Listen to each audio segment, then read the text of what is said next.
Okay, so I went for a walk a little while ago, and I'm walking down a trail. And as I'm walking down the trail, I see a rabbit laying by the side of the road, a young rabbit, and it looks like it's dead. So I went over to it, checked to see if it was okay, you know.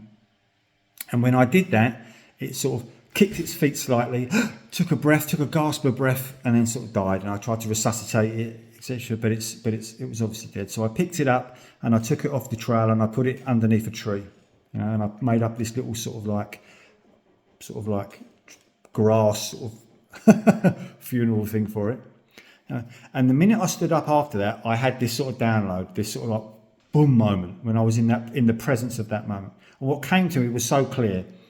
And it was, in life, most people, you know, when presented each and every moment of their experience with the expansion of life, with an evolution of self, with a new expansive version of self, a new expression of life, they choose suppression, they choose limiting stories, they choose the death of self, you know. So in that moment they choose death. And when it comes to the moment when they get presented with the moment of death, leaving this experience, yeah, they fight with all of their might to hold on to life, to take another breath, to experience life.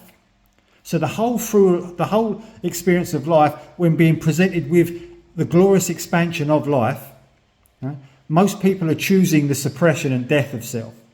And when presented with death, people try to hang on to life.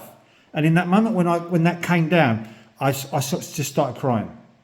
You know, and then I walked down the trail and I witnessed the story kicking in. The story was kicking in and going, oh, you know, because I just had that expansive moment and my whole body was tingling and sort of, you know, the story kicked in and was going, oh my God, why did you touch that rabbit? Oh my God, it might have myxomatosis, it might have fleas and all this lot. And I witnessed the story trying to sort of like go, Wah!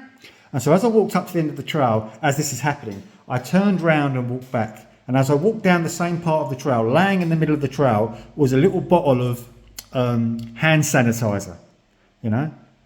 And the minute I saw that, I had a beaming smile on my face, and I picked it up and I poured it on my hands and I sort of rubbed it on my hands and put it back in its place where it was and carried on walking. And in that moment, I could not stop smiling, because in that moment I knew what I'd experienced. You know, the glory of expansion. Have a beautiful day.